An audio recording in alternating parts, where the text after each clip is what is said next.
أعوذ بالله من الشيطان الرجيم بسم الله الرحمن الرحيم الحمد لله رب العالمين وأفضل الصلوات وأتم التسليم على سيدنا ونبينا وحبيب قلوبنا وطبيب نفوسنا وشفيع ذنوبنا أبي القاسم محمد وعلى آل بيته الطيبين الطاهرين المعصومين الذين أذهب الله عنهم الرجس وطهرهم تطهيرا Allahumma salli ala Muhammad wa ali Muhammad. Tonight is the 8th session on the topic of an overview of Nahj al-Balaghah, and unfortunately it will be my last, even though I have indeed enjoyed my nights here in Panjtan society as I always do, and I did try to make sure that I covered the most important aspects of this very valuable, important book. But I'm sure all of you would, inshallah, be able to benefit from Nahj al-Balaghah in the near future by using this as a starting point for you to venture into this very, very valuable book. Now, because last week we weren't able to cover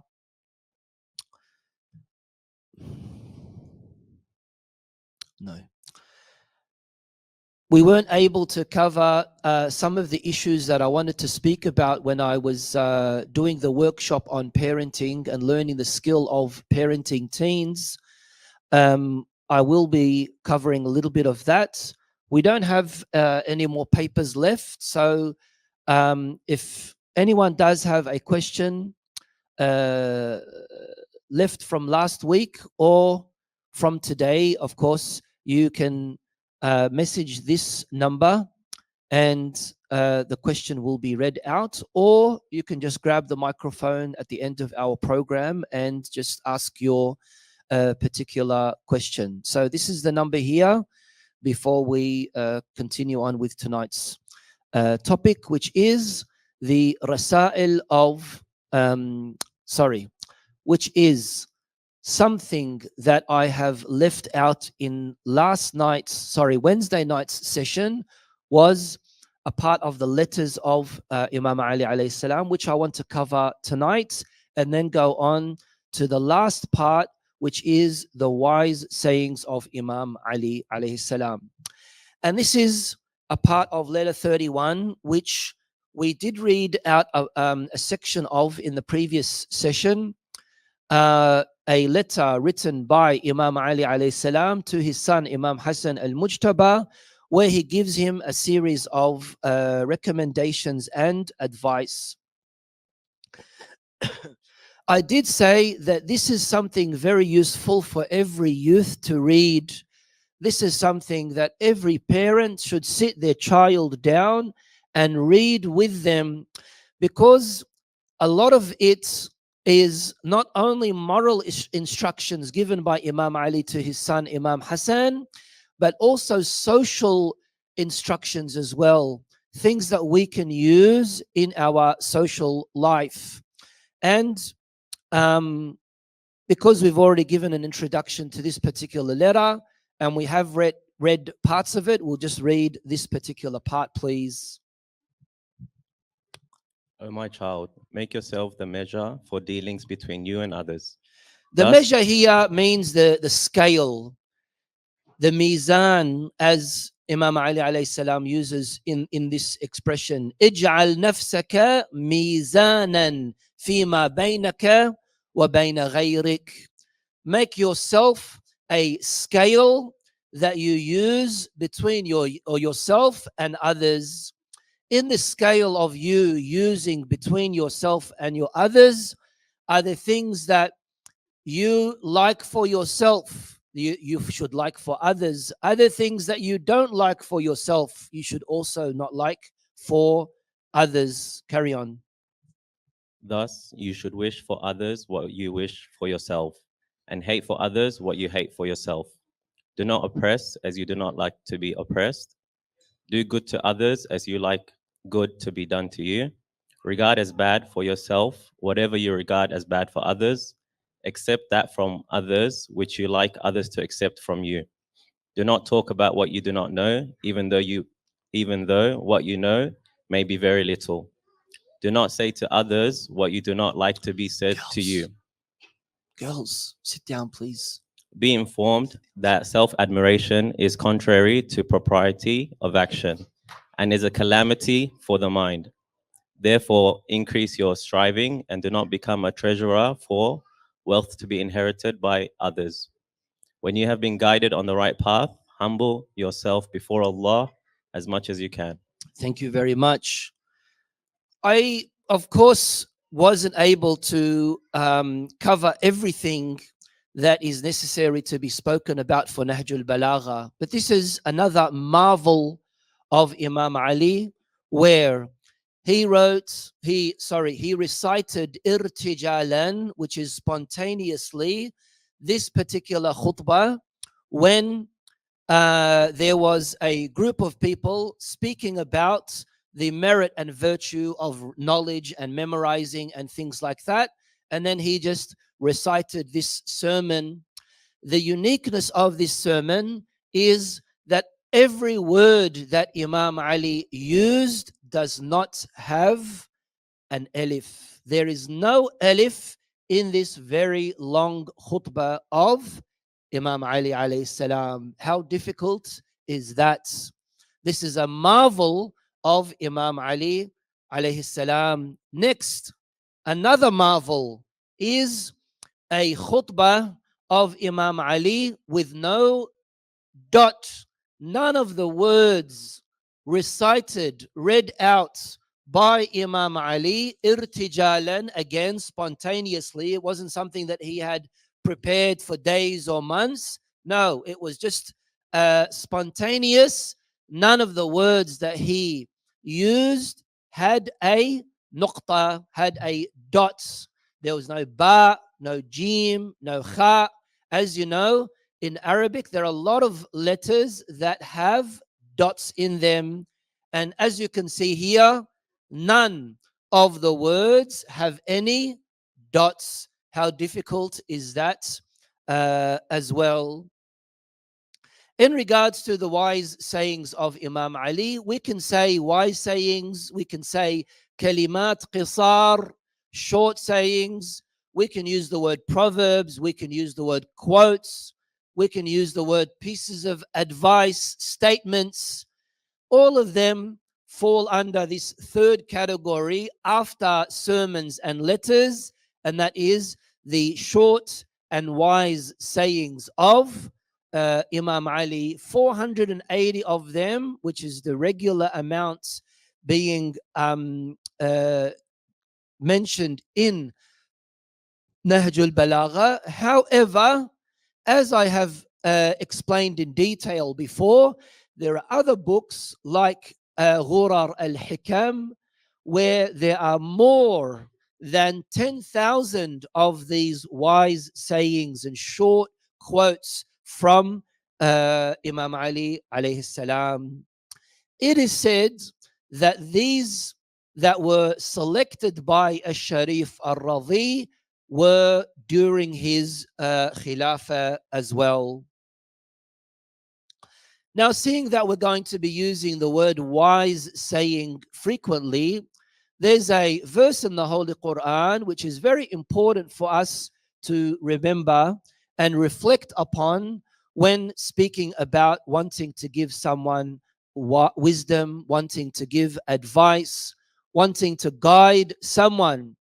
And this is, of course, something fundamental for all of us as Muslims, because we all want to be someone who contributes to another person, either staying on the right path or introducing them to the right path. ادعو إلى سبيل ربك بالحكمة والموعظة الحسنة وجادلهم بالتي هي أحسن, and call unto your Lord with wisdom and good advice and fair admonition. Maw'idha, means advice, means recommendation.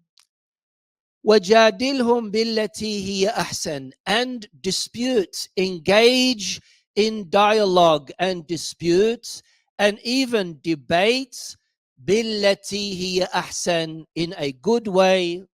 How are you going to have a fruitful discussion with someone who has a different view of yours? By attacking them, by insulting their gods, by saying something very bad about those people that they revere and respect very highly, by using weak arguments, by using arguments of mughalata and fallacy. That's not going to be al-mujadala billati hiya ahsan. So this is where we can see that inviting people to the right path, to the path of the Lord, needs to be through education, and also needs to be through education. Sorry, I forgot to change the slide. Needs to be through education and also through reflection and reminding of others as well. And that's why from this ayah, we can see why there is a difference between the word hikmah and the word maw'idhah. And the difference here is that hikmah is basically educating, learning, teaching, and maw'idhah is reminding and informing someone of what it is that they need to reflect on. Hikmah is about bringing awareness, and maw'idhah is about awakening. Sometimes you know about something and you are well informed of that, but you need to be reminded. You need to awaken yourself from that slumber that you have fell into. There are a few wise sayings that I have chosen. Can I ask the young girls to come and join us, please? Very, very noisy. Girls, hello? I need to speak Urdu with them, maybe. Girls, Sallu ala Muhammad wa ali Muhammad.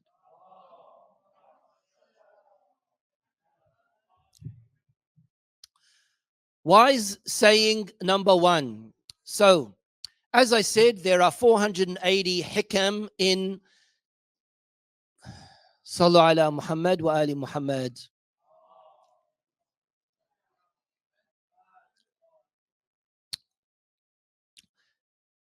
Alhamdulillah, we've been going good the last couple of nights, but now we had to break the record.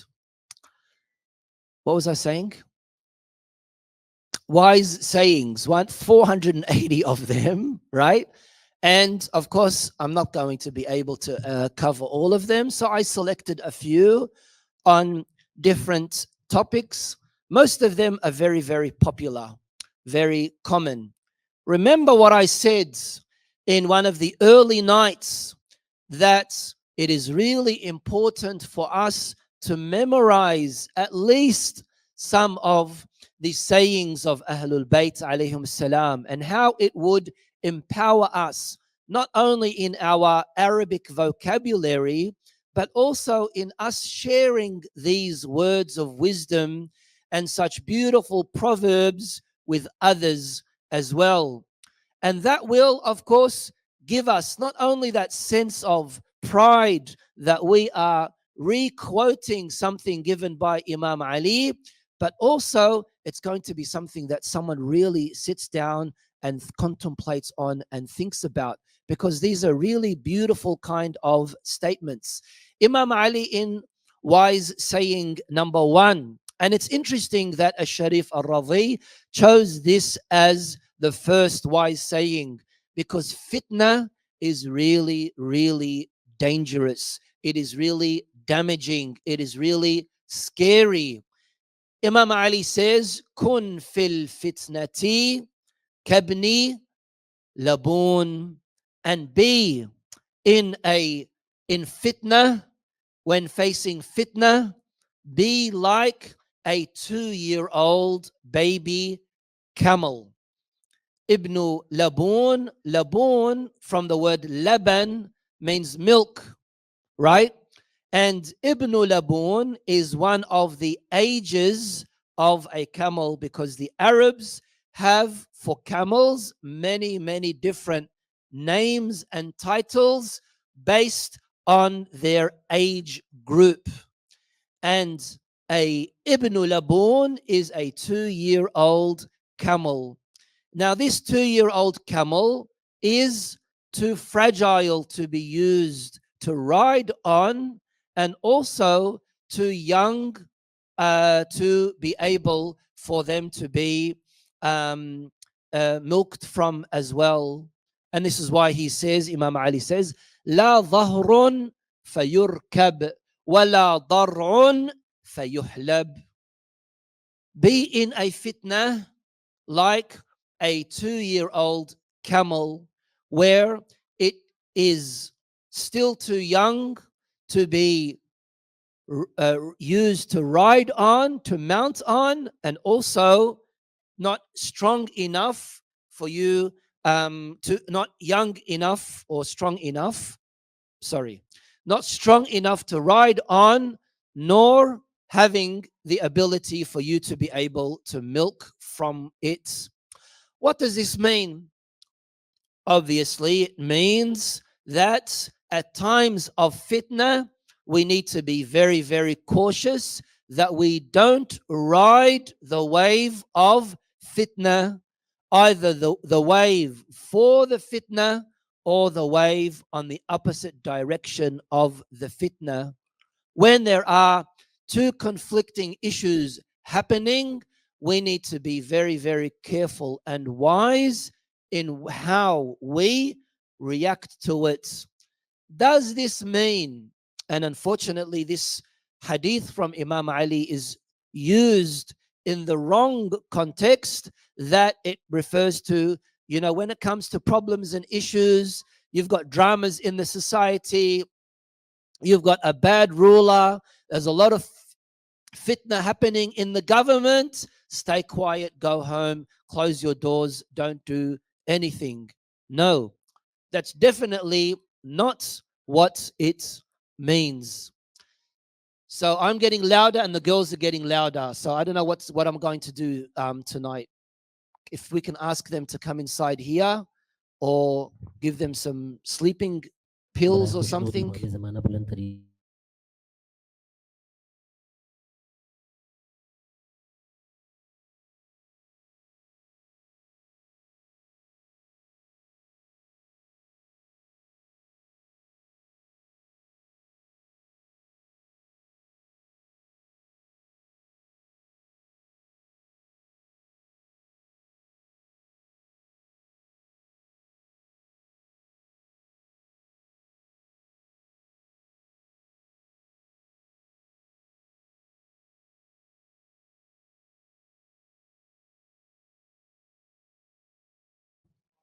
Allahumma salli ala Muhammad wa ali Muhammad. I'm very sorry. I apologize. I think it's my fault. I'm very easily distracted, unfortunately. And you can't blame them. It's iftar time. It's night time. It's Friday night, and they want to play with their children. So it's not their fault.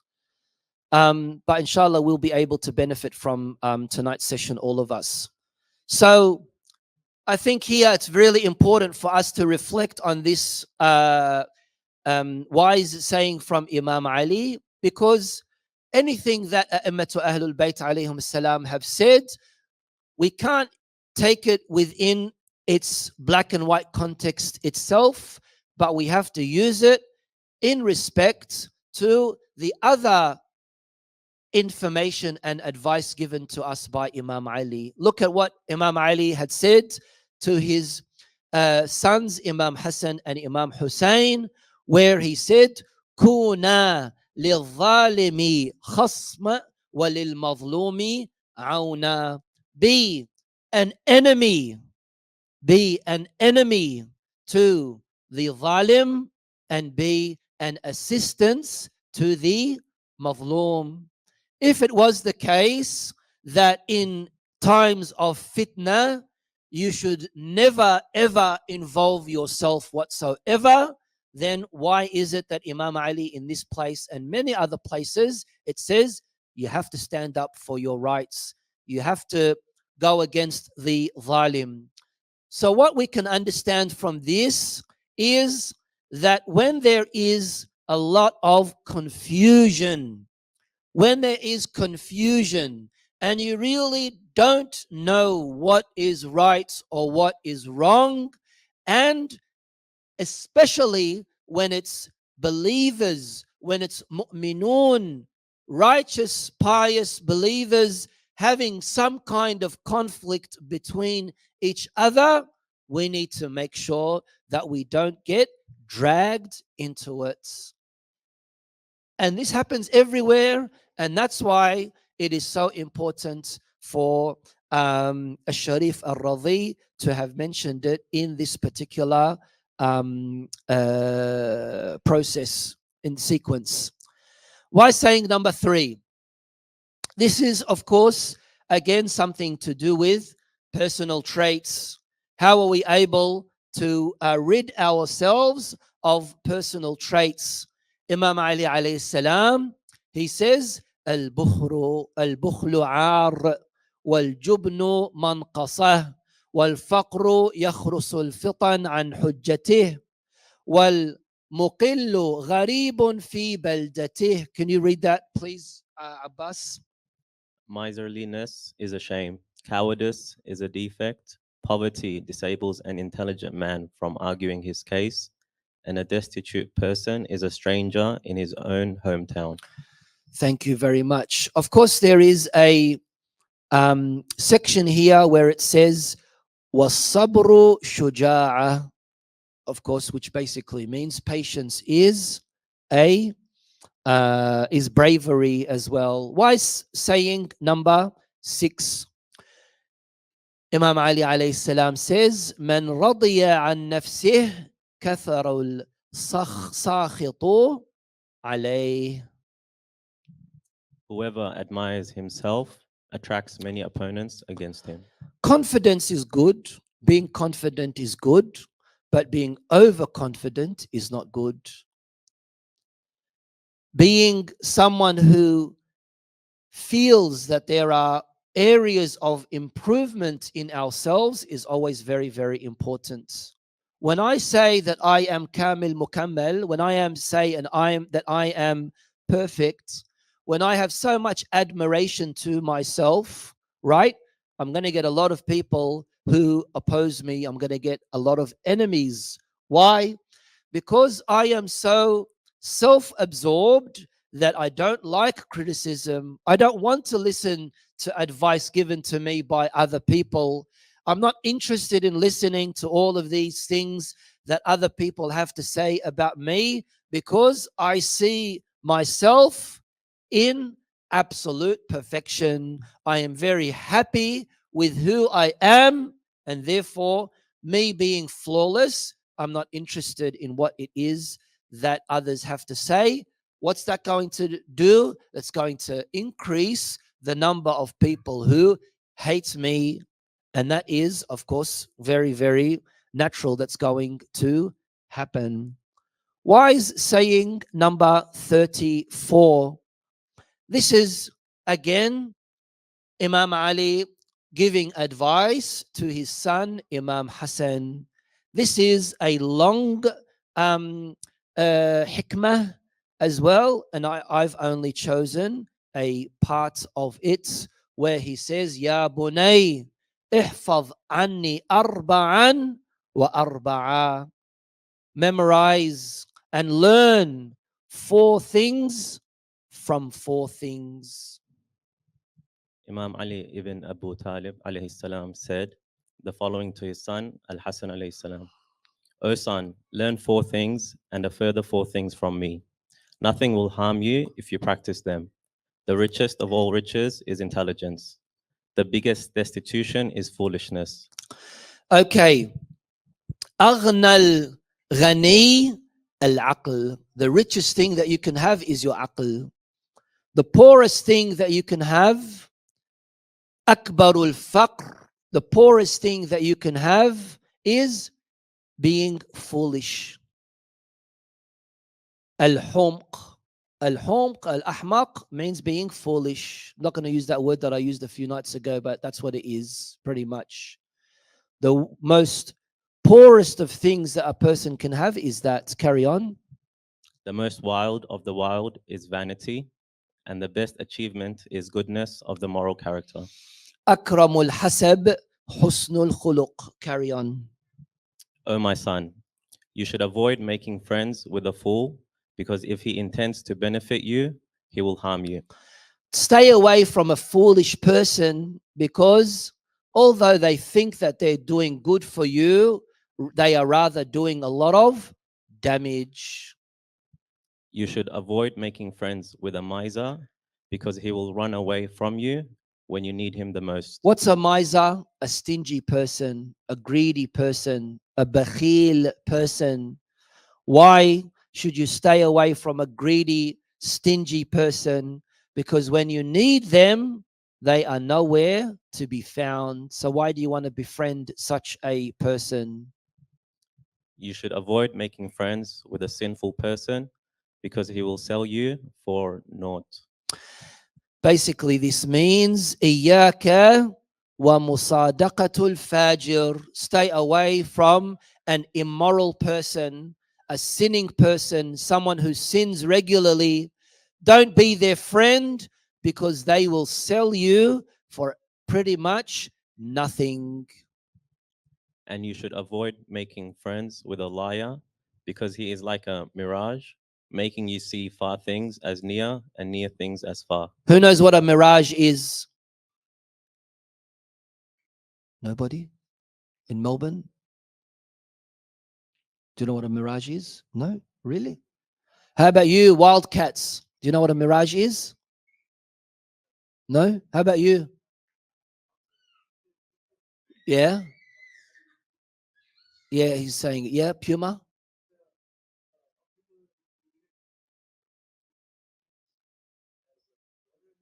Yeah. Have you seen one? Good. Mirage. Making you see far things as near and near things as far. Next is wise saying number 269, which is, again, Imam Ali is giving his son Imam Hassan advice about friends. Friendship is really, really important for us, especially for younger boys and girls. You have to be very, very selective with your friends. Why? In Arabic, friend means sadiq, and the hadith says al-sadiq saduq, that a friend, because in Arabic sidq means truthful, a friend needs to be truthful, which basically means that they're always going to be honest and truthful to you, giving you advice when needed, right? And this is where, unfortunately, in a lot of cases, we can see that some people are not very wise when it comes to their friends. Now, how about in our social interaction when we have, people around us, and we uh, probably have a friend or probably have an enemy? Imam Ali here, he says, أحبب حبيبك هونا. When you have a good relation with someone, don't go all the way, because maybe that friend of yours one day could become an enemy. وابغض بغيضك هونا. And your enemy, don't hate your enemy too much, because one day he could become your friend. And this happens very frequently, doesn't it? Where there's someone who you despise for whatever reason, personal reason or whatever, and then after 5 years or after 10 years, all of a sudden they become your good, close friend. And sometimes there's someone who you hate and you've had a fallout with them, and there are many issues that you have with them, and all someone that you really, really, for example, good friends, but now all of a sudden you have a big, very ugly fallout and you break away from them and they carry all of your secrets that you have confided in them, which is not good. Have love for your friend up to a limit, for it is possible that he may turn into your enemy someday. And hate your enemy up to a limit, for it is possible that he may turn into your friend someday. Imam Ali here is giving us beautiful advice and saying we have to always make sure that we set boundaries for ourselves and for others as well, whether they are friends of us or whether they are our enemies, whoever they may be. And finally, I just randomly selected these five sayings from Imam Ali just to give another taste of what you will hopefully be reading when you go through Nahj al-Balaghah, inshallah. The biggest wealth is that one should not have an eye on what others possess. Why do you always look at what others have? Why can't you just be content with what you have? Richness of your heart is the greatest wealth. You could have millions of dollars, all of the wealth, but if you are faqir and poor in your heart, you'll always want more from what is in the hands of others. And this is why from this saying, we can understand that you need to feel wealthy within yourself by not looking at what others have, not comparing what others have. You have a rundown Toyota. Why are you always looking at the other person who just bought a Tesla or this or that or any of these other examples that we are simply able to give? Next one, please. Someone uttered an expression above his status. Someone said in the presence of Imam Ali, someone said something that is above their pay grade, above their age. They said something way more than what they can swallow. And Imam Ali shut that person down, right? Why are you laughing? Yeah. Carry on. Yes, read it out. Imam Ali alayhi salam said, "You have started flying soon after growing feathers and commenced grumbling before attaining youth." Yeah, you're still a jujer. You're still a little duckling, and you are saying things that are way above your age. No, act your age. Speak according to your knowledge that you have, and don't say things that are way above and beyond you. Whoever clashes with the truth will be knocked down by it. You fight against the truth will slap you down. Whoever clashes with the truth will be knocked down by the truth. The heart is the book of the eye. This is a beautiful um, hadith. If you memorize it in Arabic, it's also really, really good. I am against tattoos, but if you want to get a tattoo, this would be a nice tattoo to have. I shouldn't even be saying that, shouldn't I? No, no. Wrong. It's like only God can judge, what people say that. Anyway, no one get any idea that Sheikh spoke about this, and yeah. Next, please. The heart is the book of the eye. Your heart is what is going to reveal everything in what it is that your eye sees. Your eye sees good, that will reflect on your heart of goodness. Your eye sees bad, that will pollute your heart with badness as well. So the door to your heart is your eye. And the last one, It is enough for your own discipline that you abstain from what you dislike from others. If you want to learn what discipline means, if you want to learn what self-discipline is, it's sufficient, it's enough for you to discipline yourself purely by just staying away from what it is that you dislike others doing to you. If there are things that others do to you that you don't like, don't do it. And that would be the best of discipline in how you're able to discipline yourself. Sallu ala Muhammad wa ali Muhammad. So, Alhamdulillah, we have covered parts of the wise sayings of Imam Ali in Nahj al-Balaghah. And inshallah, this will, as I said, be an opportunity for all of us to venture into this very important book and read into it as much as we are able to, and also benefit from it, inshallah.